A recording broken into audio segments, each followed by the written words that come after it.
están? Bueno, aquí estoy en un nuevo sábado de hermandad, un poco lejos de mi casa. Anoche tuvimos una tormenta importante, se cayeron las antenas y salí a buscar conexión para no perder este día, que para mí, para nosotros, para la tribu es muy importante. Así que estoy saliendo desde un pueblito, desde mi camioneta. Espero que me escuchen bien, que me vean bien. Aparentemente aquí hay buena conexión. Hace un ratito hablé con Cristóbal, así que aparentemente está todo bien. Una mañana gris, llovió mucho, hubo mucha tormenta como les conté, pero bueno, pero acá estamos, contentos de poder hacer esta entrevista. Yo creo que Cristóbal no precisa muchas presentaciones, pero como puse en el posteo por si hay algún distraído, Cristóbal se formó como ingeniero agrónomo, pero se dedicó siempre al paisajismo. Para mí es un referente. Ha dado cursos a distancia y presenciales, los cuales intento no perdérmelos.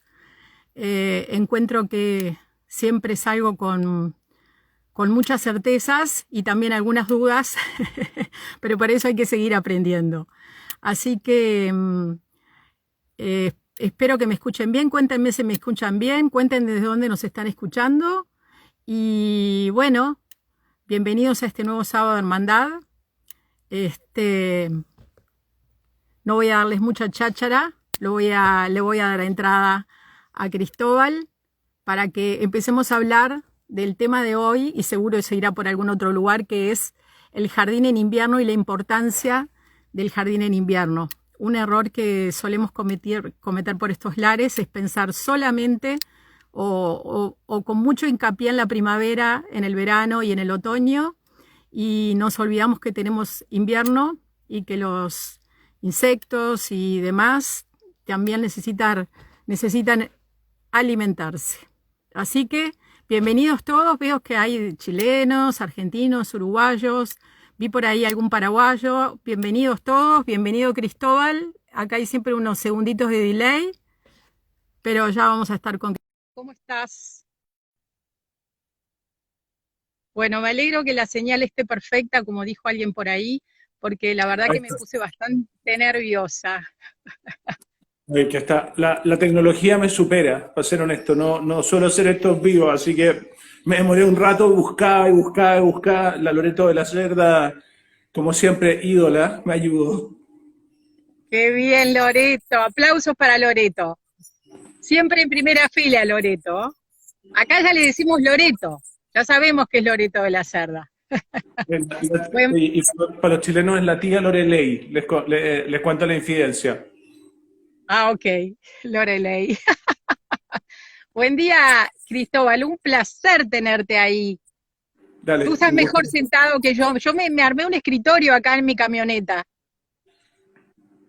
Sí, estoy acá como que se llama en el living de la casa, viendo cómo Bueno, salió el sol, estaba mirando la piscina, todo.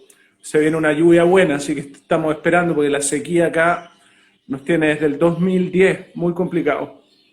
ujú, muy complicados y sin embargo nos mostrás unos jardines espectaculares. Claro, lo que pasa es que siempre le digo a la gente, la sequía no es un tema para las plantas. A ver, depende de qué plantas, obviamente, pero en el mundo vegetal la sequía es un tema que está resuelto hace probablemente 100 millones de años, por decirlo, o 50 millones de años. Hace rato que las plantas aprendieron, de hecho salieron del agua a un medio donde ni siquiera había suelo. Entonces, imagínate las adaptaciones que tuvieron que generar para poder establecerse desde un medio de agua a un medio terrestre. Entonces, es muy impresionante cuando uno se mete como en la fisiología y en la adaptación de las plantas para zonaria, es impresionante. Y cuando uno se empieza a meter todavía más, uno siempre tiene como la fantasía de que el mundo tropical es ultra diverso, es impresionante, pero yo te diría que el mundo de las plantas del sistema árido y mediterráneo debe ser de los mundos más diversos, de hecho, porque el sistema mediterráneo y el sistema árido están llenos de nichos. Siempre digo eso. Una piedra hace una diferencia radical desde el punto de vista de si el agua se va hacia un lado, multiplica cantidad de agua que recibe una planta o si eventualmente le produce un cono de sombra o si la protege del viento. Y eso en otro sistema es menos, el sistema temperado es un sistema mucho menos de nicho que el sistema semiárido y mediterráneo. Y por eso la diversidad es impresionante en los jardines de sistema árido, semiárido, mediterráneo, y además en un sistema donde tienes poco tiempo, porque eso también hay que tomarlo en cuenta. O sea, en el sistema mediterráneo tengo semanas para hacer mi ciclo completo antes de que venga la sequía, y eso significa en general que la planta no escatima como recurso en producir floraciones impresionantes, perfumes impresionantes, porque si no atrae rápido al polinizador, simplemente, chao, se acabó el ciclo. Entonces, eso lo hace bien dramático. Yo realmente amo el sistema de estepa, que se me quedó fuera, árido, semiárido y mediterráneo, impresionante. Cristóbal, tendrá que ver que a raíz de esto que tú nos has contado en los cursos, yo me he puesto a observar acá en Uruguay, que no es ese tema mediterráneo, obviamente, pero que las zonas más áridas por el suelo, más donde el agua se infiltra más rápidamente, he visto que hay una biodiversidad vegetal mucho mayor que en estos suelos donde estoy yo más profundos, donde el agua permanece estable durante mucho más tiempo. ¿Tendrá que ver? ¿Se parece? O sea, de hecho, ¿En qué imagínate, puede ir? o sea, todo el rato, en un sistema de tolerantes al estrés, o en un sistema límite, ninguna planta tiene el vigor y la capacidad suficiente como para crecer y pasar por encima de las otras, por decirlo en sencillo. Pero en un suelo que tiene un nivel de fertilidad impresionante, probablemente alguna planta que tiene obviamente adaptaciones mejores que sus vecinas se va a poner a crecer como condenada, y en ese sistema, por ejemplo, la probabilidad de que tú encuentres plantas pegadas al suelo es prácticamente cero, salvo que ocurra algún evento, por ejemplo, como un incendio eventualmente, que es un poco lo que pasó en Argentina cuando vinieron estos incendios impresionantes durante el verano, que después mandaban unas fotos impresionantes, como se llama, de todo lo que había pasado después del fuego, y es probablemente de los pocos momentos en los que ese sistema se libera de esa cobertura vegetal impresionante para que todas las plantas más chicas que sobrevivieron debajo puedan hacer su ciclo a toda velocidad, se llenan de flores, una cosa impresionante, y saben que probablemente ya para el próximo año estén debajo de nuevo de una capa de pasto gigantesca que no las va a dejar florecer, crecer, simplemente porque la luz solar no llega al suelo. Entonces, los sistemas, por ejemplo, nuestro sistema biológico más diverso en términos vegetales es el desierto costero, porque es un sistema totalmente de micronichos. Y cuando hacemos, de hecho, estamos organizando con la Mariela un viaje, porque este año vamos a tener desierto florido. Si es que cae esta lluvia que cae ahora, ya estamos, tenemos suficiente para tener un desierto florido increíble. Y cuando vamos recorriendo, siempre les voy mostrando y les digo, miren qué impresionante. O sea, esta roca hizo la diferencia entre una planta impresionante y una planta por el otro lado que apenas se ve, porque un detalle tan mínimo como una piedra, que por qué podría generar alguna piedra, hace que las condiciones sean radicalmente distintas. Y tú puedes multiplicar, si una piedra eventualmente tiene, por ejemplo, 1 metro cuadrado, tú tienes 1 metro cuadrado de lluvia cosechada para la planta que está roca abajo. Y eso significa que duplicaste la cantidad de agua, por ejemplo, que tiene disponible para ella, y por lo tanto va a expresar, como se llama, un crecimiento totalmente distinto a la que está al otro lado, como te explicaba. Entonces, el sistema poco fértil es muy dinámico y muy diverso. Y Ujú. tenemos metido como en la cabeza esa cosa como más agrícola de que la fertilidad, la fertilidad, la fertilidad, porque una cosa es cosechar comida y otra cosa es querer diversidad. Son cosas que son un poquito, no digo que necesariamente excluyentes, porque uno podría con sistemas un poquito más sofisticados producir un montón de comida mucho más biodiverso de lo que uno conoce, como el monocultivo en el fondo. Pero en términos de biología, los sistemas de tolerantes al estrés son lejos los sistemas más diversos, y donde uno ve, a veces hemos contado en los viajes con la Mariela, en algunas zonas 15, 18 especies distintas en 1 metro cuadrado. Ujú, Impresionante. ujú. Realmente. Bueno, está respondida la pregunta. Entonces, Cristóbal, pasemos un poquito a lo que queríamos hablar, que era el jardín en el invierno y la importancia de polen y néctar en el invierno, y que es posible, ¿verdad? No dar la espalda al jardín en el invierno, que es lo que solemos hacer, por lo O menos sea, en esta. en Yo creo estas que latitudes? el tema del polen y el néctar es como evidente, porque obviamente hay un montón de vida silvestre, sobre todo en los sistemas nuestros. El sistema mediterráneo chileno es un sistema de invierno-primavera. O sea, empieza cuando caen las primeras lluvias y termina simplemente cuando se nos seca el suelo, y eso pasa a fines de octubre, noviembre. Pero yo te diría que hay que considerar más cosas que solo eso, porque las flores finalmente es algo como que uno ve. Pero hay un montón de técnicas que tienen que ver, por ejemplo, con los manejos de las podas. De repente nos Ujú. pasa que vamos podando algunos jardines y, por ejemplo, en los tallos de los Eryngium paniculatum, yo siempre aguanto la poda hasta el final del invierno, porque es muy común que yo me encuentre, de hecho en primavera, con lagartijas, por ejemplo, que han hecho como una perforación y están hibernando, y me ha tocado ver varias, adentro de un tallo de un Eryngium paniculatum. O sea, logran perforarlo y como saben que ese tallo es hueco, se protegen y hibernan, pasan el invierno metido adentro de un tallo de una planta. Obviamente nadie se da cuenta de eso y de repente cortamos los eringium y se van al fuego. Y esos animales que están helados y que no se pueden mover, los quemamos vivos. Y junto Claro. con eso un montón de larvas, de insectos. Entonces yo les diría que hay que ser cuidadoso y hay que empezar a observar con más atención cuando uno hace el trabajo, por ejemplo, de poda, realmente dejar fuera las plantas que tienen, que generan hábitats extraordinarios, por ejemplo, para que insectos puedan hibernar. Y Ujú. normalmente matamos a los buenos, ojalá matáramos a los malos, pero en general matamos a los buenos. Te diría también que tiene que ver con la cobertura del suelo y la actividad biológica, porque los insectos los vemos y es evidente, pero la microbiología del suelo no la conocemos. Y en el caso puntual del sistema nuestro, y el sistema tuyo también, donde no hay hielo y hay lluvia en invierno, la actividad del suelo baja, pero permanece. Eso significa que hongos, bacterias, eh, artrópodos, microartrópodos, etcétera, muchos de ellos logran tener todavía un montón de actividad, sobre todo hongos y bacterias.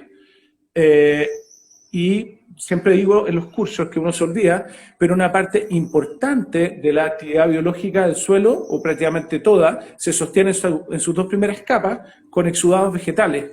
Entonces, claro, probablemente un liquidámbar, que es una planta de sistema temperado y que está en latencia, no va a exudar nada por las raíces, porque en el fondo está en latencia. Pero en el caso puntual de mi sistema, que es un sistema de invierno, todo lo que se despierta en invierno está exudando fotosintato, porque necesita la biología de ese suelo para obtener los nutrientes que necesita, y lo peor de todo, y siempre digo eso, es que tienen muy poco tiempo. Entonces es muy probable, no tengo cómo asegurarlo, porque todavía hay muy poco estudio al respecto, que probablemente la actividad de exudados del sistema mediterráneo sea impresionante, de hecho, porque la planta necesita en 12 semanas, 16 semanas, hacer todo, que es distinto al sistema temperado donde empieza en octubre y termina en abril, pero el sistema mediterráneo empieza en mayo y termina en octubre. Por lo tanto, la actividad biológica debe ser, yo diría que casi frenética en el suelo. Y para eso necesitamos cobertura, no dejar por ningún motivo el suelo descubierto. Y cuando hablo cobertura no me refiero rastrojo, que es súper importante también, pero me refiero esencialmente a plantas que están verdes y haciendo fotosíntesis. Entonces hay mucho trabajo más que hacer, hay muchas prácticas o mejores prácticas que tenemos que empezar a pensar para el invierno, además obviamente de pensar en plantas que sean interesantes. O sea, a mí me pasaba mucho, María, cuando hacía los primeros jardines, claro, primavera, verano, espectacular, parte del otoño, pero llegaba el invierno y eran para llorar. Y los clientes te reclamaban y tenían toda la razón, como que ahora voy para atrás y digo, claro, la belleza de los secos, etcétera, un poco lo que nos ha metido como el naturalismo holandés, obvio que es súper bonito, pero es un gusto adquirido. Y por otro lado, ellos tienen ese naturalismo porque tienen unos climas terroríficos, pero nosotros tenemos climas mucho más amables. Entonces, ¿por qué tenemos que privarnos de la belleza del invierno solo por copiar de alguna forma lo que hace el hemisferio norte? ¿Se entiende? Entonces, hay Sí. un montón de cosas increíbles, una cantidad de plantas que florecen. De hecho, ahora estuve con Ignacio García, que es un tremendo viverista chileno, con la ANCAM, que también es una tremenda viverista, y estábamos buscando eso, en el fondo, viendo cuáles son las plantas que florecen ahora, y hay muchas plantas de sistemas mediterráneos y sistemas temperados que están en actividad, pero frenética, perfume, eh, polen, néctar, flores, belleza, muy interesante. ¿Cómo cuáles, Cristóbal? Contanos alguna. O sea, yo te diría que, por ejemplo, ahora hemos vuelto un montón al tema de los bulbos. En el caso puntual de mi país tenemos como dos líneas de bulbo. Una que son con los bulbos nativos nuestros que algunos viveristas heroicos propagan, algunas pasiteas, altromeres nativas, algunos tropeolum, todavía en cantidades muy artesanales. Yo creo que eso hay que masificarlo, porque además hacemos preservación. Yo siempre digo, una cosa es la belleza, que es súper relevante, y otra cosa es la responsabilidad del jardinero de hacer conservación de material vegetal y todo lo asociado a él en su jardín. Tenía que todas las gamas de bulbos sudafricanos, como las watsonias, por ejemplo, que están espectaculares ahora, las Wachendorfia, que son todas del sistema mediterráneo, no necesariamente tienen flor todavía, pero están con un crecimiento súper vigoroso, y eso significa bombeo de energía al suelo, vía exudado. Te diría que toda la familia de los narcisos, la familia de los iris, ustedes deben tener una cantidad de bulbos de invierno también impresionante, probablemente, igual que nosotros. Que Te no los diría que conocemos. el sistema temperado cálido, que es medio torpe lo que digo, pero en el sistema temperado tiene sistemas temperados a la medida que va subiendo, que son mucho más fríos y donde probablemente haya nieve alguna cantidad de tiempo, pero hay sistemas temperados donde la verdad es que la nieve nunca alcanza a acumular demasiado, y hay un montón de plantas como los eleodoros, por ejemplo, que ahora están espectaculares, o los sistemas mediterráneos tienen plantas como los ciclamen, que es una planta que uno como que la menosprecia un poco, pero los ciclamen son una familia de plantas, el coum, el edifolium, que son, no se puede creer lo lindos que son, forman verdaderas alfombras, y eso es actividad biológica, belleza. No veo que haya mucha actividad biológica de insectos asociada a eso, porque probablemente en esa época, al menos en mi sistema, es muy probable que haya muchos especialistas que van como muy exactamente como a la flor nativa que reconocen, porque además nosotros todavía tenemos muy poca flor, porque empezó recién el invierno, en el fondo recién las lluvias, pero sin embargo desde el punto de vista de la belleza es una preciosura, o sea, no estamos obligados a tener jardines deprimentes solo porque hace frío, por el contrario. Muy de acuerdo, Cristóbal. Ahí por ahí nombraste a las plantas nativas. ¿Qué lugar ocupan para ti la planta nativa en cada sistema, en cada ecosistema? O sea, Contanos un poco. yo tengo una, ¿Qué tan relevantes son? o sea, yo tengo una libertad absoluta. De hecho, ayer teníamos una discusión en un municipio porque una de las personas del municipio insistía en nativo, nativo, nativo, porque me decía el típico argumento que es absurdo, que son las mejores adaptadas al lugar. Y yo siempre Ajá. digo, bueno, adaptadas al lugar que había antes de que construyéramos una ciudad. Entonces yo te diría, y siempre le digo a la gente, tengan mucha libertad, porque hay plantas nativas en el sentido estricto, que son extraordinarias y que van a funcionar, por ejemplo, en mi casa, que es una parcela fuera de Santiago, porque a pesar de que las condiciones no son las que habían hace 300 años, todavía tengo cierta actividad biológica, cobertura, y porque de alguna forma las puedo manejar en una sucesión y por lo tanto las puedo establecer.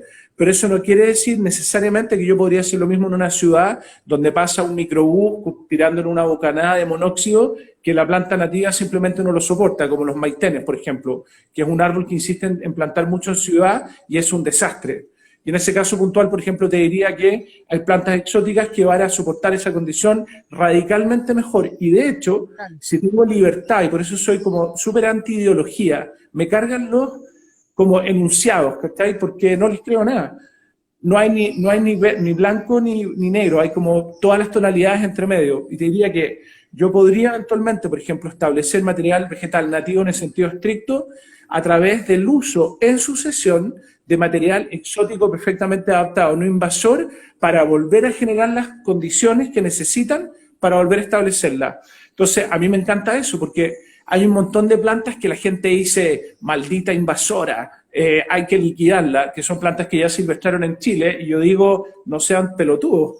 Esa planta tiene una habilidad extraordinaria, por ejemplo, en fijar nitrógeno. Aprovechémosla, y es un poco lo que hace Ernst Gotch con su agricultura sintrópica, se aprovecha de la habilidad de algunas plantas invasoras en generar condiciones extraordinarias que tiene que ver con acumulación de carbono, biomasa, etcétera, para volver a generar la condición que las plantas nativas necesitan para volver a establecerse. Entonces, si yo te tuviera que dar como un consejo respecto de las plantas, libertad, libertad, libertad, libertad. Y libertad significa esencialmente el proceso de pensar y de tomar una decisión inteligente y no agarrar el enunciado y es como el kiri es el árbol que plantará el planeta. A mí cuando la gente me dice eso, les metería el kiri famoso por las orejas, porque el kiri no va a salvar el planeta. O sea, será una pequeña herramienta en millones de herramientas que tenemos para mejorar la salud de nuestro, pero olvídenlo, esa cosa de hay que tener mucha libertad. Vamos a ver si entendimos bien, Cristóbal, porque tú hablas muy rápido y tiraste mucha información en pocas frases. Tú decís que tenemos que aprovechar, que hablo bastante más despacio que tú, tenemos que aprovechar la capacidad de algunas plantas que están establecidas y seguramente dominando o invadiendo para regenerar nuestras nativas. Eso dijiste, para aprovechar es lo que nos da. Te doy un ejemplo. Pasa mucho en Chile que la gente tiene... Yo lo entendí, Cristóbal, yo lo entendí porque yo hice los cursos contigo, pero sé que es un concepto un poquito difícil y quiero que lo desarrolles más. Por ejemplo, hay mucha obsesión en Chile, por ejemplo, con un árbol nuestro que es una maravilla, que yo planto muchísimo, que se llama el belloto del norte. El belloto del norte es un árbol que en general funciona en sistemas o se establece en sistemas más bien antiguos desde el punto de vista de una sucesión ecológica, donde ya han pasado un montón de cosas. Por ejemplo, hubo arbustos, otros árboles anteriores, herbáceas que fueron formando el suelo, toda una red microbiológica que lo necesita para volver, en el fondo, porque en el fondo los árboles no sobreviven solo porque son árboles. Los árboles, más que ningún otro organismo, tienen toda una red microbiológica que a veces es súper específica de cada árbol. Imagínate las trufas, por ejemplo, y los árboles necesitan esa red para sostenerse, no pueden por sí mismos. Y eso es lo que tú de alguna forma tienes que tratar de construir. Entonces, en el caso del belloto del norte, pasa la Welsh Media Mierci, que es un arbolazo. Pasa mucho que la gente lo planta y dice, wow, planté belloto del norte, o te exigen plantarlo para conservarlo. Y finalmente pasa que el 99% de los bellotos se les mueren. Y eso es complejo porque terminan pensando que el belloto es una planta problemática y por lo tanto la gente pierde el entusiasmo y la dejan de plantar. Y el tema no es que el belloto tenga problema per se en establecerse, es que el belloto necesita condiciones que en el lugar donde tú lo plantás ya no existen. Y eso tiene que ver con cobertura, por ejemplo. Tiene que ver con una cierta estructura del suelo, con una súper buena aireación. Tiene que ver con un cierto contenido de materia orgánica que actúa como un buffer desde el punto de vista de la temperatura, como un acumulador de agua, pero sobre todo con una ayuda para poder, por ejemplo, extender el sistema radicular. Es un árbol de pie frío, de hecho, que se establece bajo otros árboles o arbustos y que sale a buscar el sol. Y por lo tanto voy a ocupar una Buddleia davidi, que es una planta, por ejemplo, exótica, que en el caso de mi país no es invasora, que tiene todas las características que yo necesito. Crece rápido, es bastante poco densa, por lo tanto deja pasar luz solar, es de vida corta, genera una cantidad de biomasa impresionante y crece en suelos que son asquerosos. Y normalmente coloco un belloto del norte, chico, que es de 10 centímetros, y planto 3 o 4 Buddleias davidi alrededor para formar una suerte como de paraguas, por llamar así. Y por lo tanto, para generar las condiciones que necesita exactamente ese árbol para poder establecerse. Entonces, ahí ocupo una planta, como que se llama, que de alguna forma es como una malvada, que vendría a ser una planta invasora para la gente que es como más categórica con el nativo o el exótico, para establecer una planta nativa que es vulnerable a la extinción. O sea, me aprovecho de la condición o de las habilidades extraordinarias de una exótica que en mi sistema no es invasora para establecer lo que finalmente quiero, que es una planta nativa en el sentido estricto, vulnerable o en peligro de extinción. A velocidad humana, no a velocidad geológica, como dice la Elaine Ingham, porque eventualmente podría, por ejemplo, hacerlo con, no sé, con plantas nativas, pero que a su vez tienen una velocidad de crecimiento donde simplemente no tengo tiempo. Necesito hacer mi rehabilitación ya. Y para eso me aprovecho de eso. Y por eso ahora que Earthwatch ocupa un montón de eucaliptus y acacias, por ejemplo, y hay un montón de gente más categórica y fanáticos como que lo critican un montón. Pero cuando uno ve lo que ha logrado, hay que detenerse y pensar. Es un hombre muy libre, eso me encanta, lo admiro mucho por eso, por su conocimiento, pero sobre todo por su libertad. Bien, es muy importante, pero hay que tener libertad con conocimientos, porque si la libertad no lleva detrás raciocinio, ¿no? Y conocimientos, podemos meter mucho la pata. La libertad supone no estar amarrado a ninguna ideología que te impida ejercer la capacidad de pensar, a eso me refiero. O sea, significa que no me tomo, o sea, todo lo que me cuentan en general, y me pasa mucho en los cursos con los profesores, etcétera, uno lee y es una reflexión de un rato o comentarlo con otro colega y hacer, o sea, no aplicar estas cosas que uno cuenta así como porque lo dijo es como, y, ni lo que digo yo, ¿cachai? Por favor, todo lo que los digo, lo que yo les digo, siempre piénsenlo, discútanlo, vean otras fuentes y saquen ustedes una conclusión, pero no se queden como con lo que les dicen, porque eso a estas alturas de la historia de la humanidad, pucha que tenemos harto que lamentar por culpa de la gente que no se dio el trabajo de pensar y de tomar decisiones sin reflexionar. La verdad que es increíble. Y como dice la Loreto, efectivamente, todos los sistemas son distintos, por lo tanto, mi receta puede que en tu sistema sea un fracaso, porque la botella de David puede ser una planta invasora macabra. Entonces, por eso es bueno cuando hablamos en los cursos que hacemos juntos, que te ha tocado asistir, yo siempre les digo eso, cuando me empiezan a pedir como, oye, denme nombre, yo digo, no les voy a dar nombre, yo les voy a dar una metodología para que ustedes generen su respuesta a su sistema, porque puede que eventualmente la solución chilena puede ser una catástrofe en el sistema uruguayo, y en el argentino ni hablar, con el nivel de fertilidad que ustedes tienen, qué susto. Sin duda, Cristóbal. Eso es muy importante. Además, cómo dentro de un mismo país como Uruguay, que es chiquitito, por ejemplo, las diferencias entre sur y norte son impresionantes. O Y sea, de imagínate. suelo, de temperatura, hay 4 o 5 grados de diferencia, diferentes suelos, y estamos en un país que lo recorres todo son 600 kilómetros, 700 de largo, imagínate. Y ahí se encuentran diferencias, y uno siente las diferencias, y una cosa que tú dijiste que me parece que es muy cierto, qué diferente es la ciudad al campo. Dame un segundo, que para allá Dale, se tú prendió. tenés todo el tiempo. Hay, Dale, que hay necesito. 160 personas esperándote, Cristóbal. Tranquilo. Para allá se me perdió. ¿Dónde? ¿Qué espanto soy? ¿Qué pasó? Te Se me quedaste sin perdió. batería. Se prendió el aire y mi casa funciona solo con energía renovable. Entonces, como no hay mucho sol, es un poco peligroso tener tanta demanda eléctrica cuando no produzco tanta energía. Se me cae el sistema. Dame un segundo. Ok, muy bien.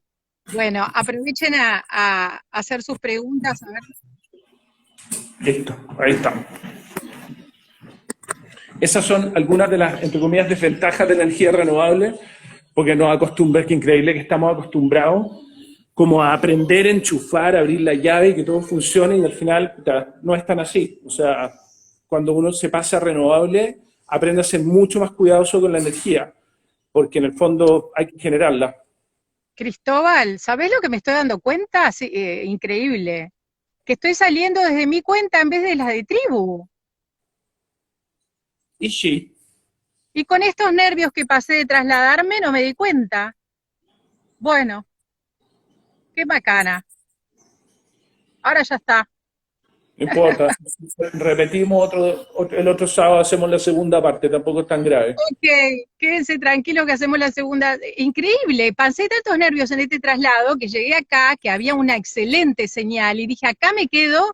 Eran 10 menos un minuto, coloqué el trípode en el auto y acá estoy. Y ahora me doy cuenta que me llama Alfredo y miro para arriba y digo, pero estoy hablando desde mi cuenta, nunca me percaté. Bueno, hacemos eso. La segunda parte viene desde Tribu. Me da Bueno, risa seguimos. porque leo los Está, comentarios y me da risa yo estaba, porque a pesar de que hablamos todos castellano, nuestros modismos son súper distintos. Entonces preguntan por qué es ser seco, porque alguien dice ser seco. Ser seco es distinto al significado argentino, es que uno tiene un cierto dominio en alguna materia. O sea, cuando dicen hoy este gallo es seco, es porque tiene algo de dominio en lo que está hablando en el fondo, para que lo ah, entiendan. bien, vale la aclaración. Acá es bien diferente. Cristóbal, yo te decía que acá, un país muy chiquito, cómo se ven grandes diferencias entre norte y sur y cómo se ven grandes diferencias entre ciudad y campo. O sea que si habrá que experimentar, ¿no? ¿Cómo vamos a tomar los parámetros de Chile, donde hay cordillera y océano, con un clima totalmente diferente, sin altura, ¿verdad? Sin clima mediterráneo, un clima temperado? Es imposible que podamos utilizar las recetas. Yo te diría que, o sea, yo diría que yo no hablaría nunca de recetas, yo hablaría de metodología. Las metodologías normalmente están hechas para hacer como un proceso como reflexivo para llevarla a cabo, que es distinto a la receta. Esta es como de alguna forma lo que hacemos en los cursos, y ahora viene uno, por ejemplo, de multicapa y multiciclo, es que uno enseña en lo que hay que fijarse, en lo que hay que pensar, para que cada uno lo haga en su lugar, porque la metodología funciona en cualquier lado, esencialmente, pero porque la metodología supone un proceso de reflexión en el fondo, ¿se entiende? Entonces, que es distinto a la receta es cuando yo te paso, la receta de una torta, y la receta de la torta es tantos huevos, tanta harina, tanto no sé cuánto, pero lo que uno debe enseñar cuando, y eso es lo que hacemos con la Mariela en los viajes, y lo que hacemos también en los cursos, etcétera, y yo siempre digo, a mí no me interesa darles recetas, como butleya con bellotto, o pasitea con estipa. A mí lo que me interesa es que observen el material vegetal y ustedes mismos, como que yo te enseño a leer música, y todas las plantas tienen notas musicales distintas. Cuando hay un lenguaje común que tiene que ver con eso, como que se llama, y todas las plantas tienen notas musicales que son diferentes en el fondo. Y lo que uno tiene que enseñarle a la gente es a leer las notas para que entiendan la melodía que tiene cada planta. ¿Y a qué me refiero con eso? Es que empezar a mirar las plantas y entender, tienen ciclo, tienen arquitectura, tolerancia a la sombra, inicial, final, tienen hábitos de crecimiento, hábitos de expansión, tienen técnicas de establecimiento, tienen formas de establecimiento, tienen estrategias de supervivencia, y cada uno de esos es una nota musical, y las notas son todas distintas. Y cuando aprendí eso, que es una metodología, puedes aprender a tocar música vegetal en cualquier lugar, ¿se entiende? Y eso es increíble, y funciona, eso es lo más impresionante. Y funciona muy bien, ¿no? Yo diría, o sea, espera, no es que sea infalible, obviamente a veces, y me da risa, porque de repente, no sé, uno planta una planta en el jardín y creyó poder como entender la melodía que tenía esa planta, y después cuando lo empezás a ocupar te das cuenta que no te diste cuenta que habían tres notas musicales que no las pudiste descifrar, y por lo tanto el jardín te quedó desafinado, por decir así, ¿cachai? Entonces, de alguna forma, por eso es tan importante observar y no quedarse solo con el atributo evidente, que de repente uno ve una planta, mira la flor y te volvís loco y salís corriendo y la compráis, y te compráis 50 y las plantáis en el jardín, estáis eufórico, miráis las flores, pero de repente no te diste cuenta que el hábito de crecimiento era infinito, ilimitado, por ejemplo, o que su estrategia de dispersión era espantosa y se va a transformar eventualmente en una invasora, ¿cachai? Entonces, hay que mirar, obviamente quedarse con la euforia inicial de ver una planta que uno lo vuelve loco, o sea, a nosotros nos pasa en los viajes, y también cuando visitamos jardines, etcétera, que como que además uno se va potenciando. Entonces, cuando uno encuentra una planta que le gusta, te volvís loco y empezáis para allá, para acá, y algunos parten corriendo a comprarla o se llevan un pedacito, y se quedan solo con la sensación inicial, que tiene que ver esencialmente con los ojos, ¿cachai? Y el estómago, con emociones y sensaciones. Pero después tiene que venir la tercera parte, que es la reflexión, ¿me cachai? Me gusta la flor, me encanta cómo es, oye, pero ¿sabéis qué? Estoy cachando que me doy cuenta que tiene un crecimiento estolones, por ejemplo, estolonífero. Uy, me estoy dando cuenta que estoy viendo que hay un fruto que tiene una semilla que se vuela con el viento. Y me estoy dando cuenta que esta planta aparece, por ejemplo, en tal lugar. Y ahí uno empieza a entender que esas notas musicales están tocando una melodía que te dice, ojo, ojo, ojo, puedo llegar a ser un gran problema en el fondo y desafinar mal en tu sistema. Entonces, observar, observar, observar y buscar en redes, está lleno de información increíble de plantas, no se queden nunca solamente con la primera impresión. Bien. Eh, eh, eh, este, mm, Cristóbal, ¿qué nos contás del suelo? Que me parece que es tan importante, que tú siempre haces tanto hincapié en el suelo, ¿no? Que hay veces que nos creemos que si no tenemos un suelo profundo, negro, lleno de, ¿no? de materia orgánica, no vamos a poder tener plantas. ¿Qué pensás de ese tema? Que es una tontera, porque sobre todo, por ejemplo, en el sistema semiárido como el mío, mira, el suelo no es tierra, eso siempre hay que dejarlo como la gente tiene que entenderlo bien. El suelo es sustrato, o sea, tierra, o podría ser algo que es arena, más microbiología, más cobertura vegetal. Y como que la interacción de todos estos factores genera lo que yo llamaría un suelo. El suelo es básico, o sea, en el fondo no solo es el anclaje, sino que está todo el sistema de generación, por ejemplo, de nutrientes. O sea, uno siempre tiene como la fantasía de que las plantas son capaces de sacar los nutrientes de la tierra, y en gran parte tiene que ver con que nosotros tiramos un fertilizante y efectivamente la planta ¡guau!, crece a toda velocidad, porque el fertilizante de alguna forma es una composición de minerales, etcétera, que son para la planta de absorción muy simple, pero en el mundo real prácticamente todos los nutrientes que las plantas necesitan están en forma que las plantas no tienen ninguna opción de absorber y necesitan que medie la actividad biológica, hongos, bacterias, pero no solo hongos y bacterias, sino, por ejemplo, los bichos que siempre se me olvida, que no son artrópodos. Eh, Que, Cristóbal, acá me dice Hernán que este vivo está planeado que salga desde Tribu, es verdad, pero si corto perdemos todo el material. Yo puedo cortarlo y lo volvemos a empezar, pero me parece que vamos a perder todo el material hasta ahora. igual tengo hasta las 10, pero si quieren pasémonos a Tribu, mala suerte, y después lo volvemos a hacer, María. No te compliques. Bueno, dale, yo no tengo problema tampoco, me da lástima que se pierda esta parte, pero hacemos eso. Corto, ya que lo siguen pidiendo, yo creía que no era lo mejor porque se iba a perder todo el material, pero no importa, hacemos lo que están pidiendo. Y lo hacemos Me paso a Tribu, en un minuto estoy ahí, voy a ver si puedo guardar esto en 35 segundos. Dale. Chicos, nos pasamos a Tribu entonces.